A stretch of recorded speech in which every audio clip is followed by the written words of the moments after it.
Okay, people. So, today, right, to mark the 40th anniversary of the BFI Flare Festival, we are joined by Diana Cipriano, one of the programmers of the festival, to talk about all things Flare. Diana, thank you so much for your time. How are you doing today? Thank you very much. I'm really happy to be here. I'm very well. I'm excited to talk about the festival. How are you? Awesome. Yeah, so it's the 40th anniversary. That's crazy. It doesn't seem like it's been that long, but man, from 86 to now, right? Yeah, no, it's so interesting to think of something that kind of started as a little sidebar in the South Bank program to kind of become this festival and to still be thriving and still kind of be evolving in such interesting and exciting ways at 40. It's quite cool. Very happy. Yeah, yeah. Like, what was it? It was Gay's Own Pictures at the Exactly. beginning. And then in 88, it became the London Lesbian and Gay Film Festival. And then in 2014, that's when it Yes. became Yeah. Flair. Exactly.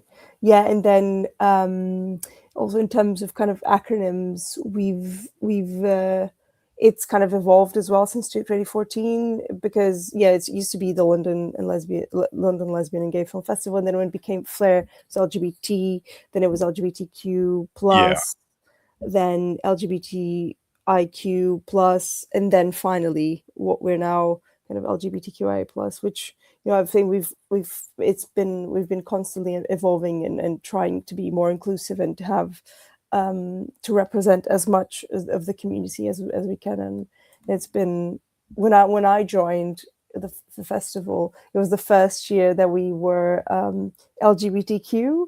I remember that being like, oh, we need to change kind of the Mm. wording a bit. So it's been quite interesting to kind of every year coming back and seeing how things have evolved. Like even in that how much thought has been put into this being a celebration that's entirely inclusive to all pockets of our community.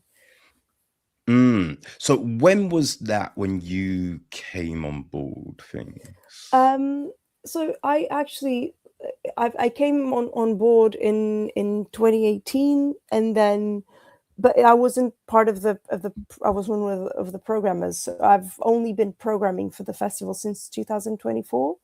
But Right. and I used to work alongside the programmers closely with them in but kind of in the more program planning side of Mm. things, working with a schedule, working with the rights holders and kind of assuring that the program kind of came together.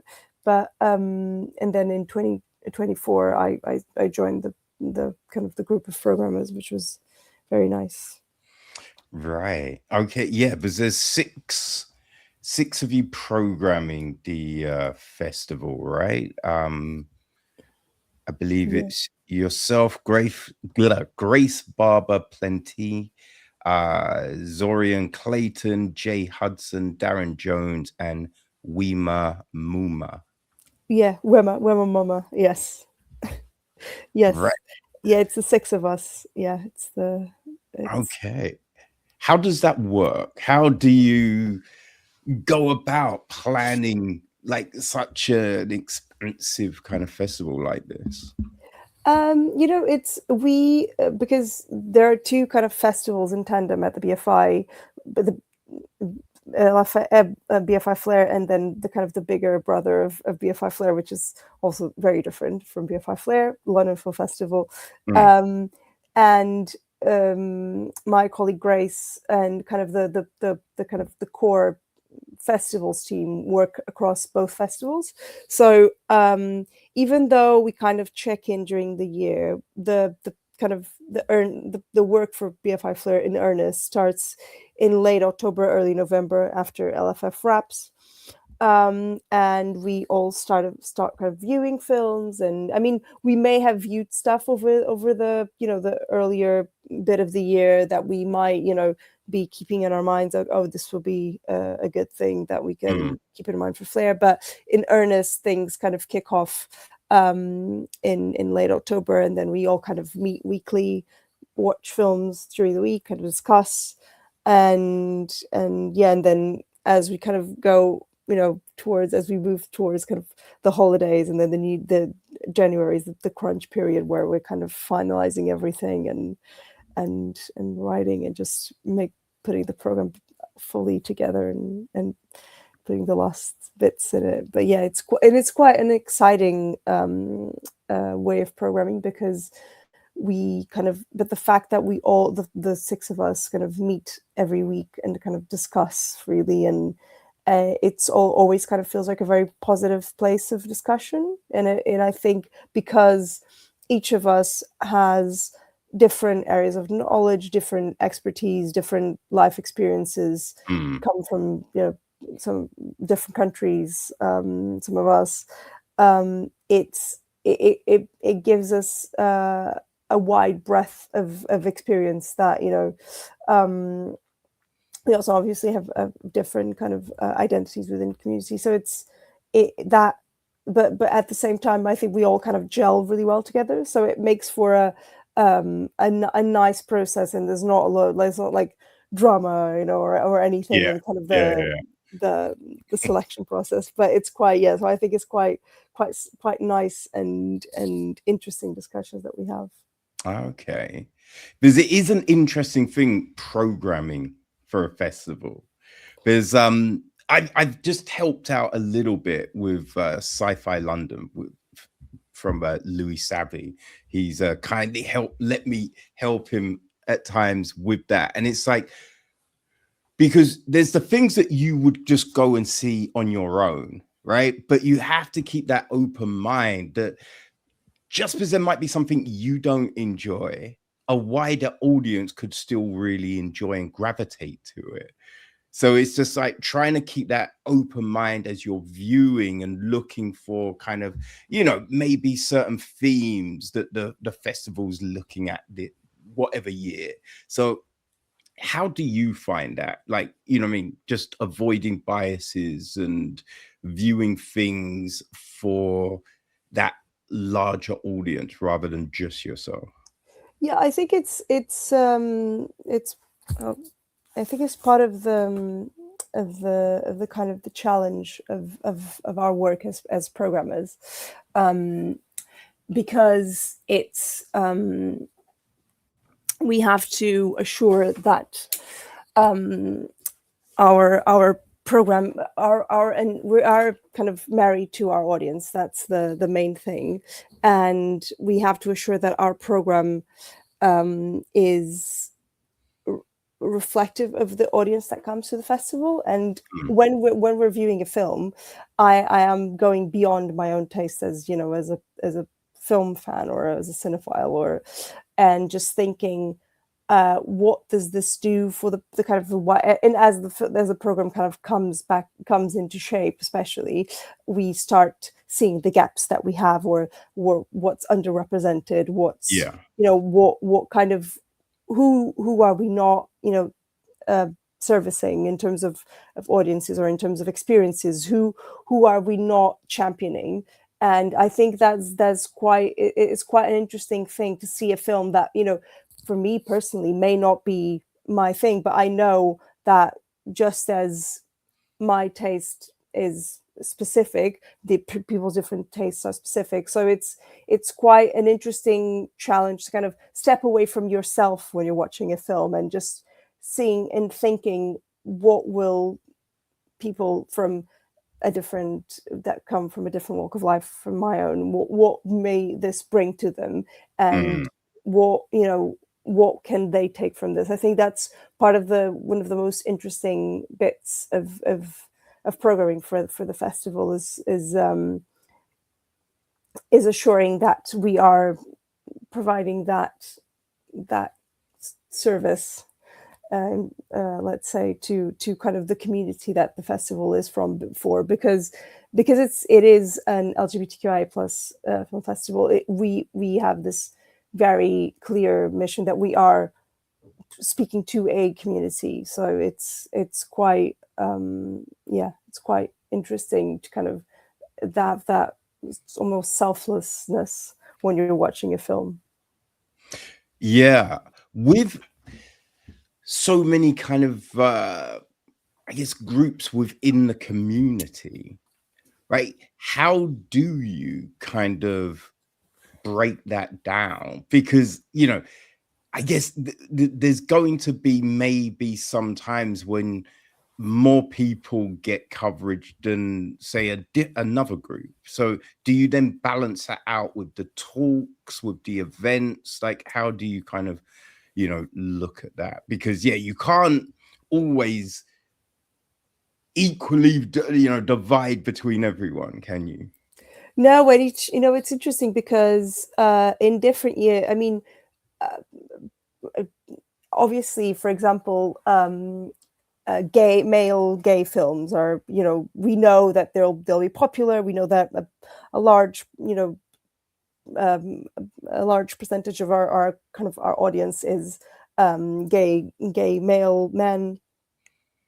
So that, you know, and we often kind of, we have an embarrassment of riches in certain kind of the G, the L, where the Q, there are kind of certain letters of the acronym are often easier to kind of represent. Yeah. But uh, that is something that when, as we start programming, we keep always every week when we're kind of meeting and we're discussing and we're thinking like, oh yeah, this is good, but you know, we are a little heavy on this in terms of what we have in the program. Let's see what, you know, if we have something that can kind of is kind of in this level of good, but that serves a different community that is less represented so far in the program that we're building, we'll kind of try and champion that and put that film forward, maybe more so. So we're assuring that we have a parity across the program. And also, as to your point, what you in terms of, there are, for example, intersex representation and asexual representation are things that are not that easy to come by sometimes. And we try to kind of, as you said, in the kind of events program to have that representation, or sometimes in the shorts programs, if we've seen really good short film work that represents something that maybe is missing from and this is applicable both to kind of kind of acronym letters of the community acronym, or say an region, an area, a geographical area that we feel like it's important to represent, and that is maybe we've not, you know, seen, there's not been a great work, or, you know, not great work, because there's not been work coming to us that we feel very strongly about including in the program, but maybe we've seen quite a few shorts from this area that, you know, this country or this region of the world that's been quite interesting. So we'll maybe showcase that in a shorts program to assure that we have that representation. So we try as much as we can. And my colleague Darren, he's a programmer and he's also our production and events manager. So we have that kind of fluid dialogue in our programming, where we can kind of have that freedom to be able to include things, even if the kind of feature films are not necessarily servicing it, and providing that, you know, more in a straightforward way. Okay, that makes a lot of sense. That makes a lot of sense. I mean, this year, right, there seems a lot of riches in things that you have, right? You've got oh gosh, what did I see? 65 features, right? 62 short films covering 47 countries and 31 world premieres. And Yeah. that's a lot. That's a Yes. lot of stuff right there. Yes. Yeah, I think because it's also a bumper year, obviously being our 40th, and in addition to having kind of our regular program, we have quite a few celebratory events, and we have kind of an archive section, a treasures section of kind of films from films that screened in our first edition, in the first edition of Flare, not Flare, well, when it was Gaze on Pictures, Yeah. and then some kind of unearthed treasure. So it's, yeah, this year is kind of a bumper year. But yeah, and we tried to keep it as diverse as we always did, and to have quite a few kind of exciting ones for our audience, to kind of celebrate this milestone. Yes, because Treasures is a new strand for this year, right? Yeah, so we always, every year in the festival, I would say we always have maybe two, three, depending on the year, and we always have between, let's say, 1 and 3 kind of archive titles, titles that. Yeah. But this year, because it was this an anniversary year, we wanted to kind of think back a bit more, and so we have 8, and kind of and highlight that we have 8 archival titles, and also highlight that in its own kind of space in our guide and our website, so that there is this sense of history, and this sense of path that's happened since we began. It was quite present, and we wanted to highlight that. So we have 2 films from 1986 from our first edition, and then we also have some films that were part of a festival that kind of collaborated with Flare in the early 20 in the kind of early aughts, and then we also have some kind of completely hidden gems and films that have kind of we have one that I've spoken about many times because it was one of my highlights, absolute highlights of the program. It's a Japanese film from the 1950s called Impure Nuns, that kind of, it's never been seen outside of Japan, and Oh, it's a right. lesbian film from 1950s with kind of rivaling passions in a kind of boarding school, in a Catholic boarding school. So it's we have this, it's very exciting to kind of come to our 40th and be able to present these films that were milestones in representation. We have Ruby Chéri from the Ivory Coast, which is a really landmark film in kind of representation of gay and trans people in Africa, and it's been quite exciting to add this in addition to kind of the new exciting titles that we always have each year. Interesting. Like, how did you get hold of the Japanese film? Actually, it's quite an interesting story, and the person, it's a colleague of ours here at BFI who uh, speaks Japanese, and he has a deep connection with Japan. So he was on holiday, I believe, there one year, and he just saw it in the cinema, and he was completely fascinated. So he's been on kind of a journey. He's done research work, research trips. He got in touch with the rights holders. He translated the film into English. Oh, damn. He translated and subtitled the film into English, and that's how he kind of showed it to us. And he's done research trips. He's met the surviving members of the cast, and he's really been kind of, I feel like, and he's read about like newspaper trimmings from the clippings from when the film was released, and he has this wealth of knowledge about this film that where we will be doing a Q&A with him after the film, because I think it's quite an interesting story of how this film was just it existed, but it was just completely kind of forgotten about, because I think it was made within kind of a type of film, but because it didn't quite fit into the type of film that they were that was part of, into kind of like that wave of films, because it didn't quite fit. It was a bit maybe too modern for the time. It was completely forgotten about, and then just by pure luck, someone who's English but speaks Japanese saw it in Japan and kind of has brought it to us. So it's been quite a beautiful journey of having this film at the festival. So we're very, very excited to show it, to be showing it with people.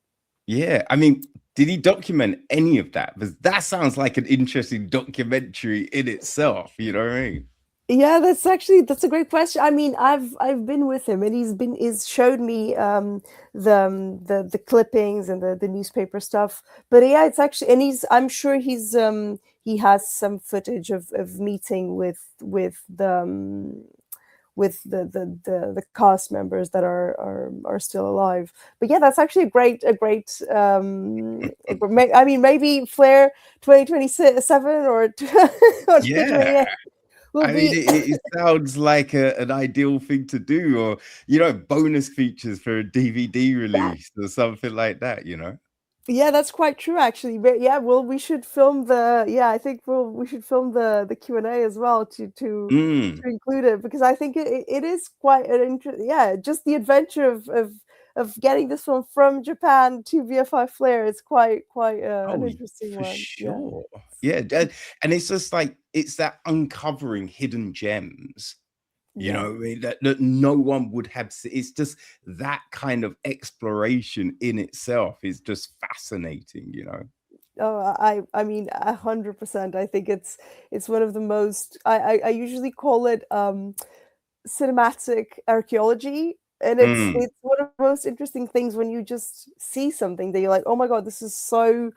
And usually the forgotten things are because they were so ahead of their time that people were not ready, and they're kind of dismissed yeah. and set aside. So it's I think those discoveries are some of the most exciting things that that someone who kind of works in cinema can find. So it's this film coming to us was quite, and I think the audience will be delighted as well, because you're going in and you think, oh, it's a film from the 50s, I don't know, and your expectations are that it will be like, oh, I'm sure it'll be all very implicit and kind of coded, but no, it's quite explicit, and there's no, they don't mince words, they don't it's it's quite, it's so that's quite refreshing. You're like, oh, okay, Uh-huh. interesting.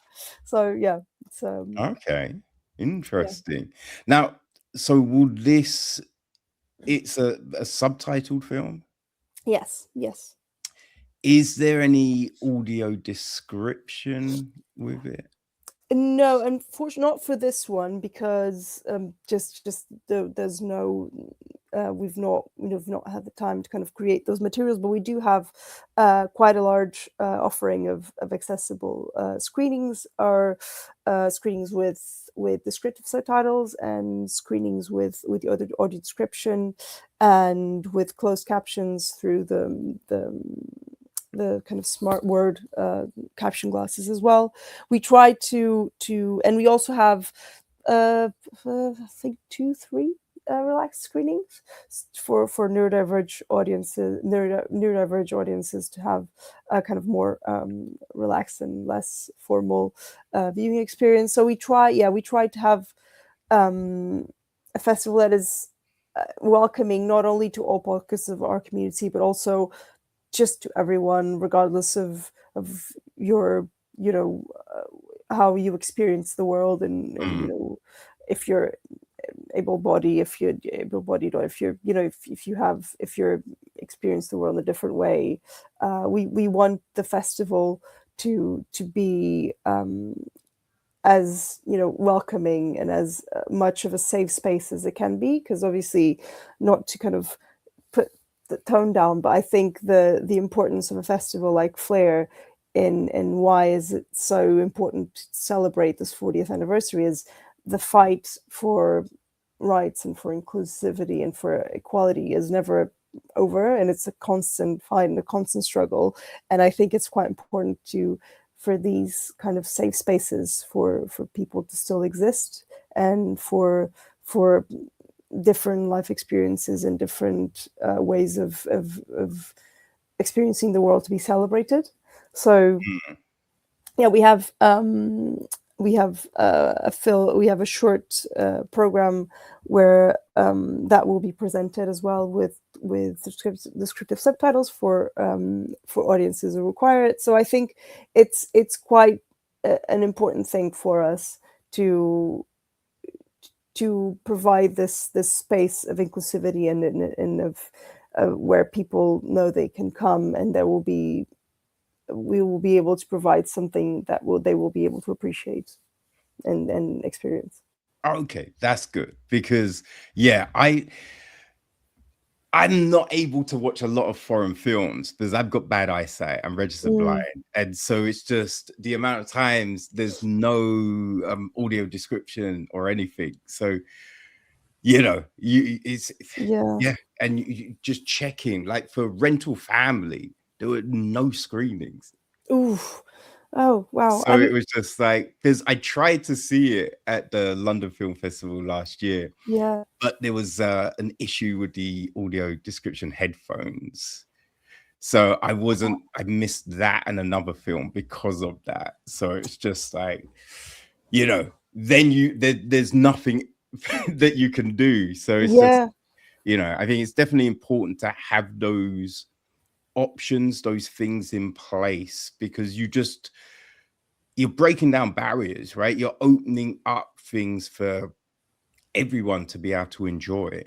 Yeah, and it's great to it's important to hear from to hear this experience that you've had, because every year we're and we're always there's from a kind of more technical standpoint, we're kind of sometimes, because of the timeline of things, we're indebted to kind of what people are able to provide, and then sometimes they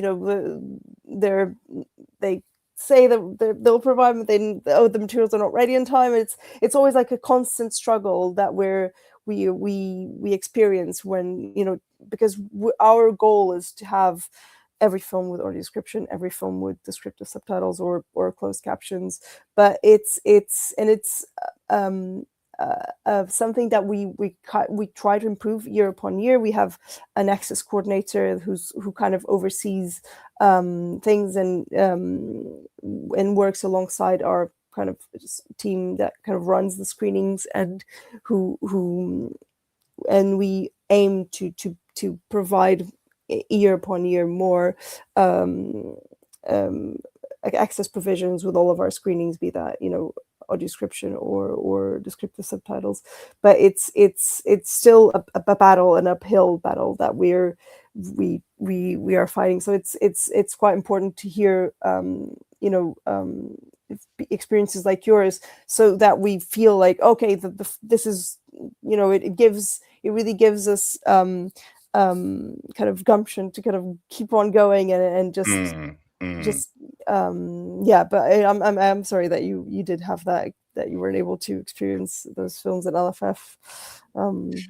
Yeah, I mean, it's just something you get used to, though, because I mean, so many aspects of big festivals are kind of, it's difficult to navigate, like going to a talk or a networking event, right? You can't see people, so you can't see name tags, so you can't really network.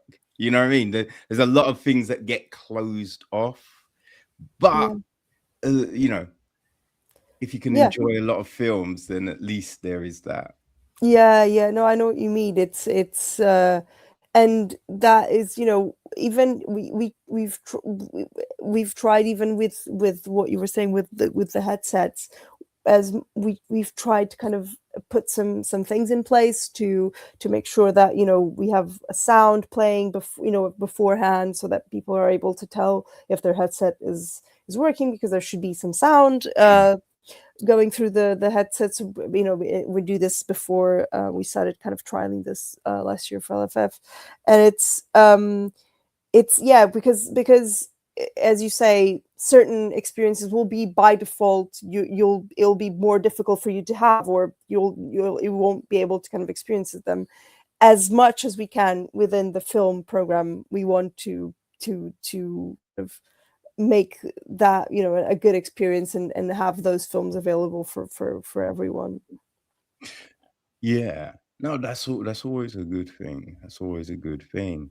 With the 40th anniversary, like, what are you most looking forward to? You know, or that you've been working on, you can't wait for audiences to experience the thing? I mean, aside from Pure Nuts, which I've talked about, I'm very excited to see the kind of the reception to our opening night, which I think is quite Hunky Jesus, which I think is going to be a very exciting way to kind of get festivities going. Yes. Yeah, that will be. I think it's a great way of kickstarting the festival. And then we have quite a few events around kind of preserving queer history. We have Todd Wiener from UCLA, from the UCLA Film and Television Archive, coming and talking about kind of preserving history. They have this incredible legacy project that they've done. We have several of the rest of the films the archival films that we're screening were restorations that were, you know, part of this legacy project. So I think that will be quite interesting, because I think history is what kind of makes, we know what's coming, because history is cyclical, and because it repeats itself. So I think it will be quite interesting to think about history, and to think about preserving our history, our history, preserving queer film history, and just, yeah, I think there's quite a few events and talks and activities around the history of the festival, the history of queer cinema, and the kind of the 40 years of Flare, that I think will be quite exciting to experience. Awesome. Yeah, no, I think the first Flare that I covered for the podcast was in 2021, I believe.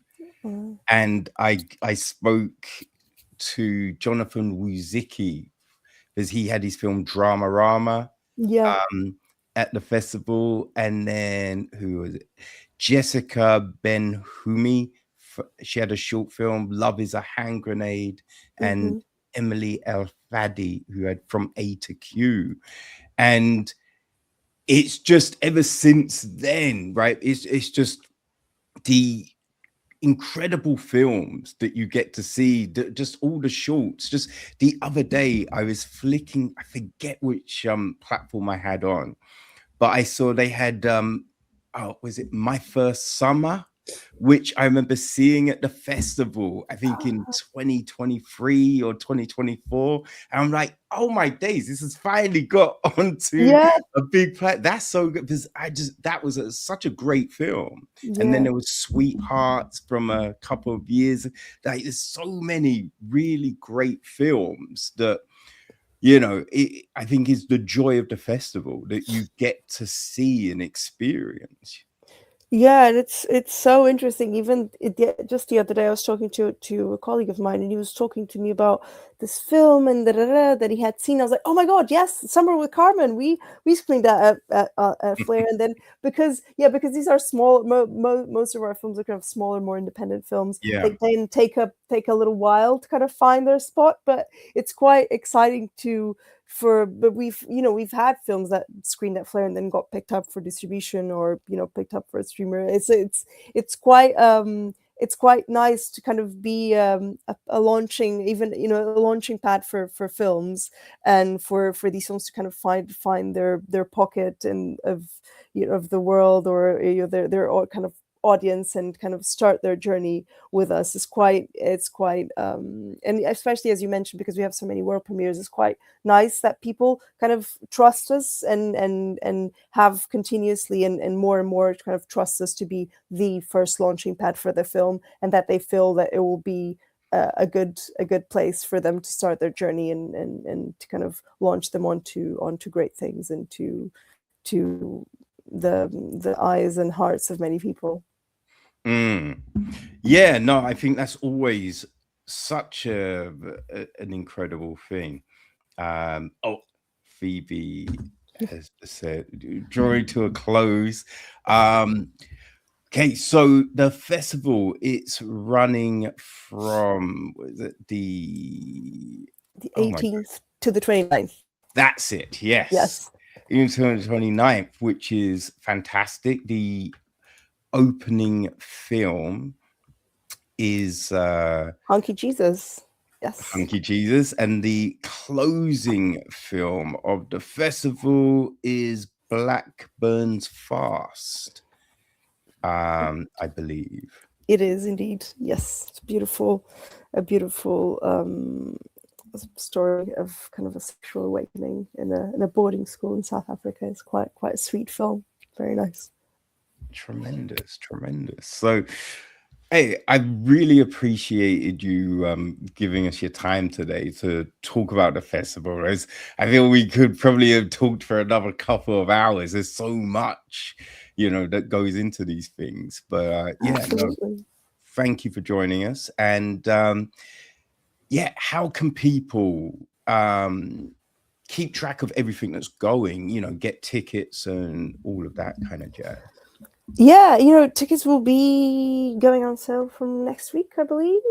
And the 28th. Oh, no, the 26th for non-members, and the 24th for BFI members. Exactly. Yeah, that's it. Thank you very much. Yes. So just go onto our website, or if you find yourself down by BFI South Bank, pick one of these up. It's I quite like having it and kind of flicking through, but our website is always a great shout, and just get involved, explore, and get some tickets, and please come join us and watch.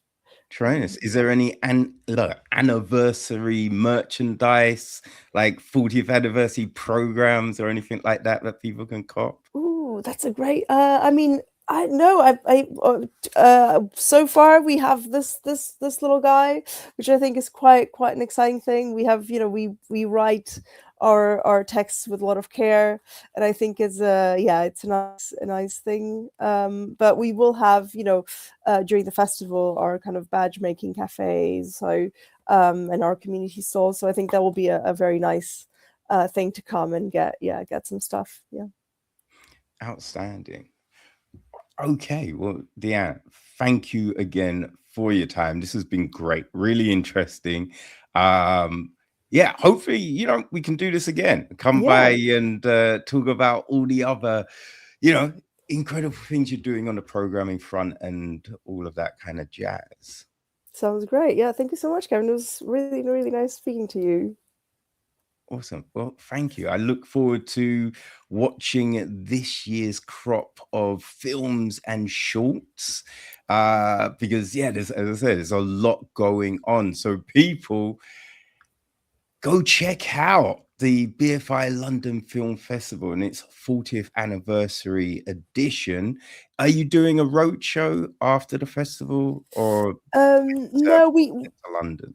We have one film that's Pink Narcissus that I think is it will be it's going around the UK. Pink Narcissus is it's the 4K restoration of Pink Narcissus, kind of landmark experimental art queer film that is going to be shown around the UK. That's kind of our Flare away from London experiences, the new restoration of pink narcissus will be kind of shown around the country. So Right. Okay. So people get to London for March so you can absorb everything that's going on for this 40th anniversary. It's BFI Flare. So make sure you check it out. Diana, thank you so much for your time. Hope you have a great rest of the day. thank you so much, Kevin. You too, All and right. have a nice weekend. Bye bye. Take care. Bye. Thank you.